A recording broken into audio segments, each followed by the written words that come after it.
Hello, everybody, and welcome back to the HerStoryTV and the HerStory Podcast. This is Gertrude Mache here in beautiful Melbourne, Australia. And before I get started with our show today, I would like to acknowledge the traditional custodians of country throughout Australia and their connections to land, sea, and community. We pay our respects to their elders, past, present, and emerging, and extend that respect to all Aboriginal and Tory Island people today. Thank you for hosting me in your beautiful country. And it gives me great pleasure to introduce our next speaker. Welcome, welcome, welcome to our tribe. Please tell everybody your full name, where you're based, how old you are, and share your story with us today.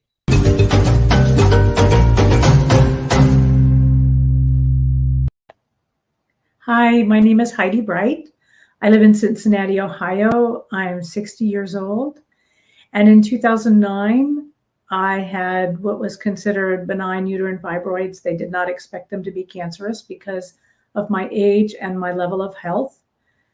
But the pain got really intense over a period of months. And it got to the point that it was so bad and I couldn't get a surgeon without waiting for months. I finally just went to the emergency room and they said, looks consistent with sarcoma. I didn't know what sarcoma was. And they told me they were bringing in an oncology surgeon. Cancer? Not me. It was a 9-hour surgery.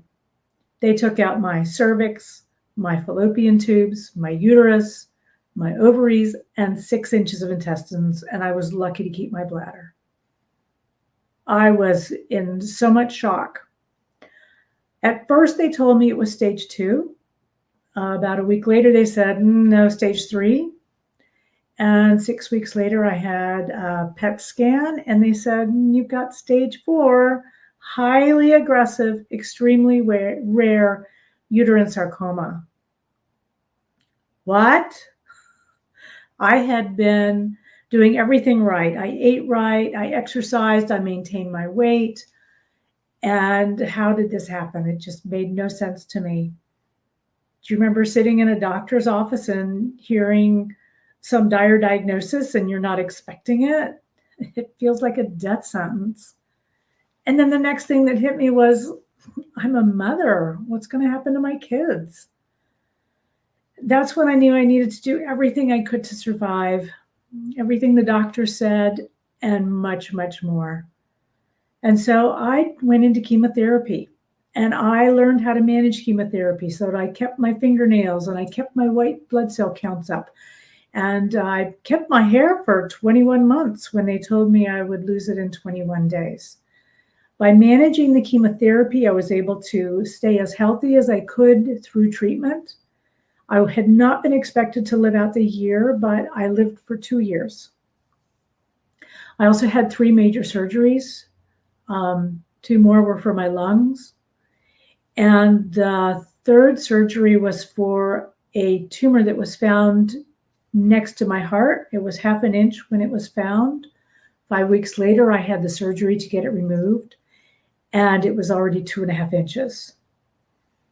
I went to my post-op appointment, and the nurse practitioner said, you need to get back on chemo. And I said, this is a very rare cancer. There is no more chemo. She said, then you need to get your affairs in order. So I went home. I was depressed for a few days. And then I rallied and just decided I was going to continue to live my life the best way that I could. And the best way that I could involved dozens of integrative therapies that I had started as soon as I was diagnosed. I did everything from a physical standpoint, nutritional standpoint, emotional standpoint, mental standpoint, social standpoint, and spiritual standpoint. I did everything I could within those areas that I felt was reasonable and gave me some kind of edge that I might not have otherwise. And I believe that all of that together is what saved my life. I call it and I also did a lot of emotional healing work with my psychotherapist. I went to a psychotherapist every week for 2 years during that whole process. And she taught me a process called the map of emotions. And the map of emotions is a process where you experience the sensations of the emotions in your body without thinking about them. I feel that this was really important, a really big key to my survival. I needed to be able to feel my feelings without falling into moods of depression and despair and blame and hostility and martyr and victim especially.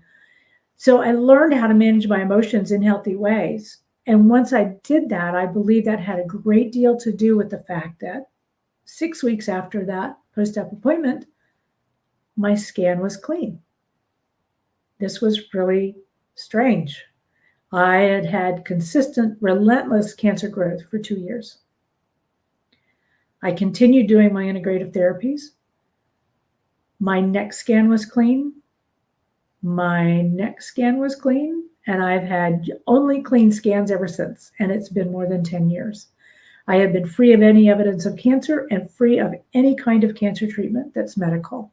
I've continued with my other practices, and I've been able to maintain my health. So one thing that I learned during my process with my psychotherapist is that when I have an emotional response to something, what I had done in the past was ignore it or bury it or act it out in a way that was unhealthy. She taught me how to experience those sensations in my body because they only last for 90 seconds. They're a fight, flight, or freeze response. So I'm sitting in the doctor's office and I hear the word cancer, or it's back. I get a chemical dump into my body. My therapist taught me what to do with that chemical dump is to allow it to be what it is, allow it to get intense, allow it to move through my body. But after 90 seconds, if I'm not thinking about what's causing my fear, those physical sensations will lift because they will get washed, the chemicals will get washed out of the bloodstream because they're there for a fight, flight, or freeze response, not a long-term chronic situation. And once I learned how to do that, I realized that I could change my attitudes. The most important attitude change was changing my attitudes about my emotions. They were uncomfortable, but they were not dangerous, and they were not a problem. They were simply there to give me a warning. So I learned how to manage my emotions by allowing them to be what they were for 90 seconds. And then I had a choice. Was I going to fall into victim and martyr? Was I going to fall into anxiety and worry? Or was I going to refocus my attention on something else? That, I believe, was a critical part of my survival. So instead of being a victim, I could simply focus on the sensation of hurt in my body until it lifted. And then I could decide what to do to help myself. Instead of feeling fear and falling into anxiety and worry, I could allow the sensation of fear to pass after 90 seconds, and then I could make a decision about what I wanted to do to help myself. Instead of being angry all the time about my diagnosis, I could allow myself to feel the anger for those 90 seconds and then allow it to lift. And then I would not go into blame or hostility or resentment. I could make a choice about my behavior after that. I feel that was so critical for my survival because what that allowed me to do was change my behaviors. And once I started to change my behaviors in healthier ways, then I could start to make better choices for myself long term. And those were really, really critical to my survival.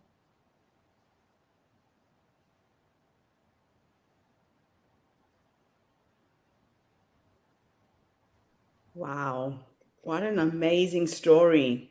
Thank you. It is amazing. How old were your children? How old were your kids when this was all going on? 11 How many and children 13. do you have? They were 11 and 13 11 when I was diagnosed. Way too young to be dealing with this, but a lot of young children do. And how old are they now? The youngest is now 24 and he's in college. And my older one is no longer with us. Oh, I'm sorry to hear that. One of the reasons I know that my way of managing my emotions is healthy is because I was able to get through his passing in 2015 without the cancer coming back. I think that was really significant. Yeah, yeah. So you have dealt with a lot of things in your life. So besides your own challenges with your health, the loss of a child, you still are here and positive and strong. And healthy. You talk about and healthy, yeah. Our emotions. Emotions are an interesting thing. I was reading a book once that said our emotions are like our children. And when they come, you don't push them away. You just let them be with you for a while and they pass through us, right? So that seems to be the rhythm of how you manage the choices that you made on how you were going to feel on a day by day basis. You didn't fight against the uncomfortable feeling. You just sat with it for a little bit, then made a choice. Yes. Correct? Yes. And sometimes I would go back to thinking about what I was angry or worried about, and then I would get the chemical dump again, and then I would just go through the process again. Sometimes I would just spend a whole hour going through that process over and over and over again.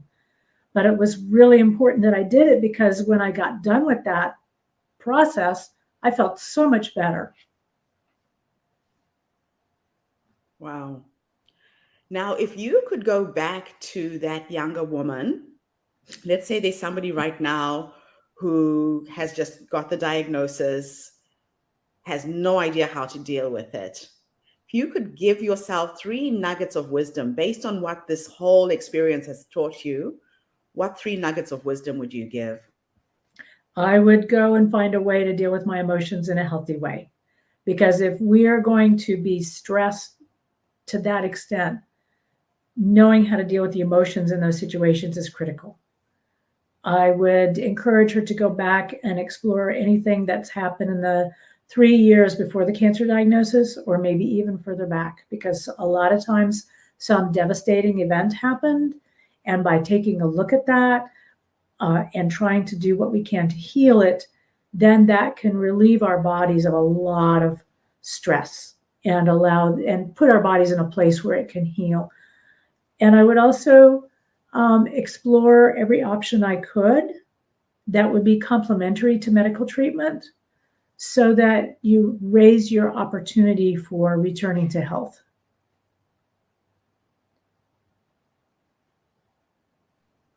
Yeah, you said something really important there because sometimes disease is a manifestation of emotional experiences we're going through, right? And it has to come out somehow. So, could you trace back what had happened to you prior to this diagnosis? Was there anything traumatic in your life that had caused this? I think it was more lots of little things that were stressing me, and it just added up over a period of time to the point where my body said, I've had Yeah. enough. I'm not going to deal with it anymore. Yes. So I Yeah. needed to go back and incrementally look at everything. But that's why the key for me was the emotion, learning how to heal my emotions, learning how to manage them in a healthy Yeah. way, so that anything new that came along wasn't going to add to the burden that I already had, the emotional burden. I cleaned out Wow. as much as I could figure out was a problem.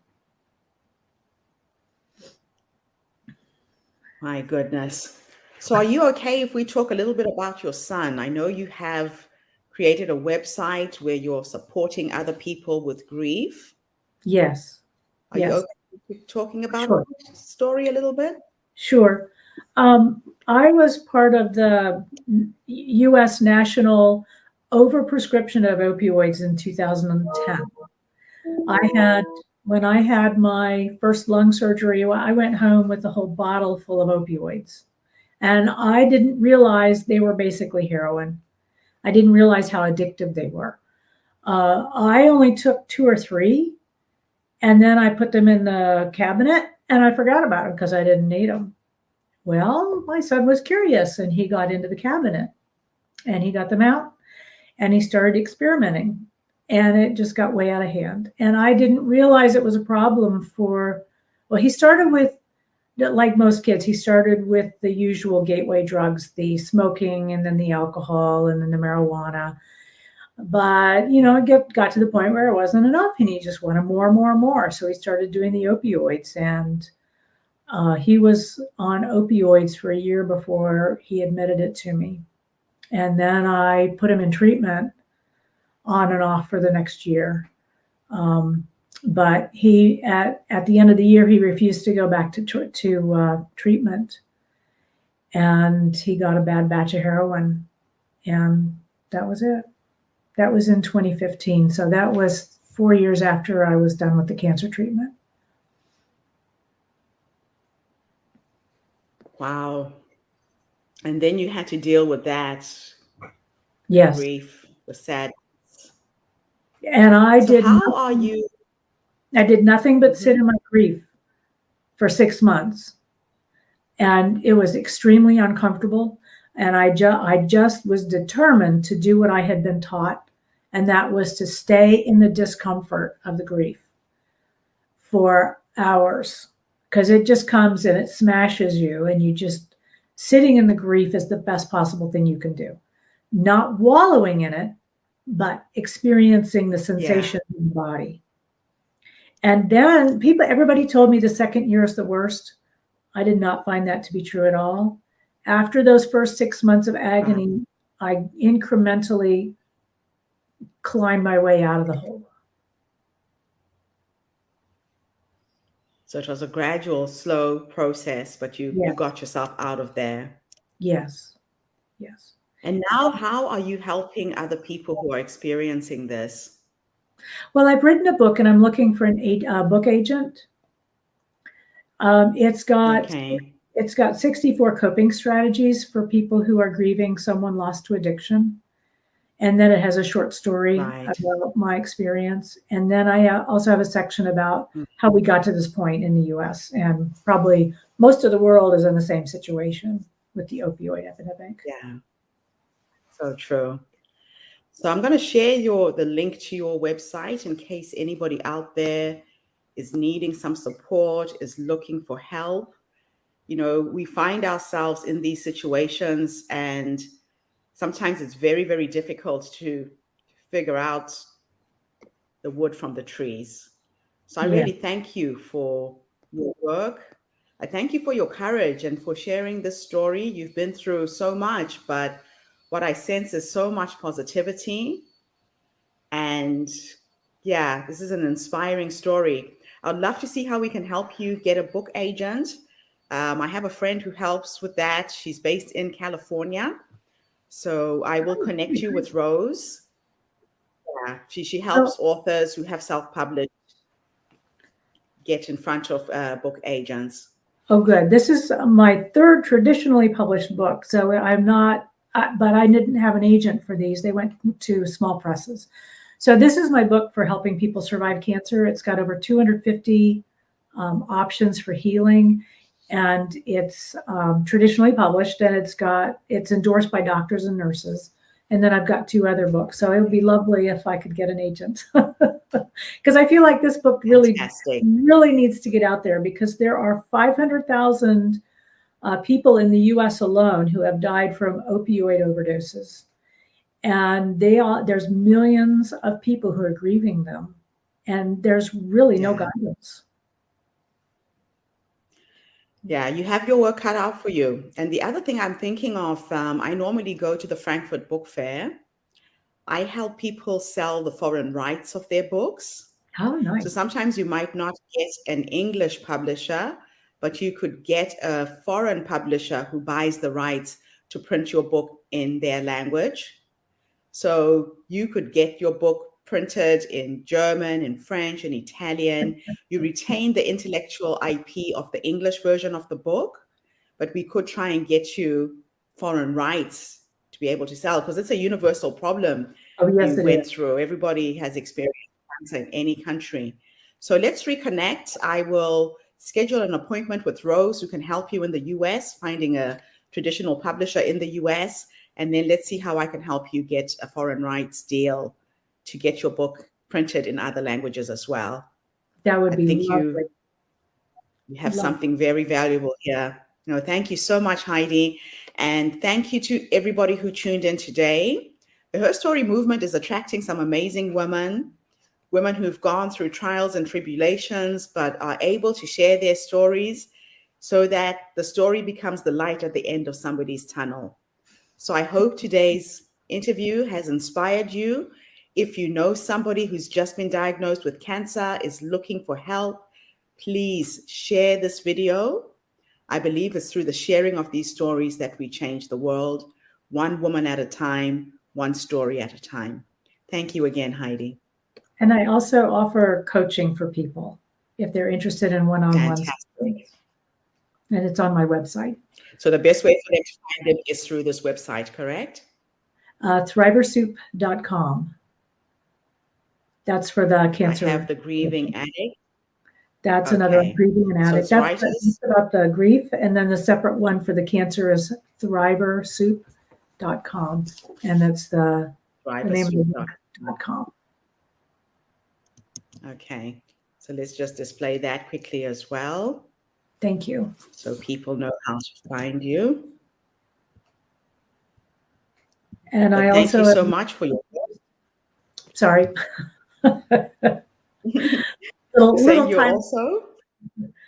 I also offer coaching for people who are grieving. Okay, so grief counseling and coaching. It is a process, and sometimes you do need somebody to hold your hand through that. And your heart. Thank you, Heidi. It's awesome meeting you. Thank you. Keep doing your work. I'll be in touch. Take care. Bye-bye. You too. Bye.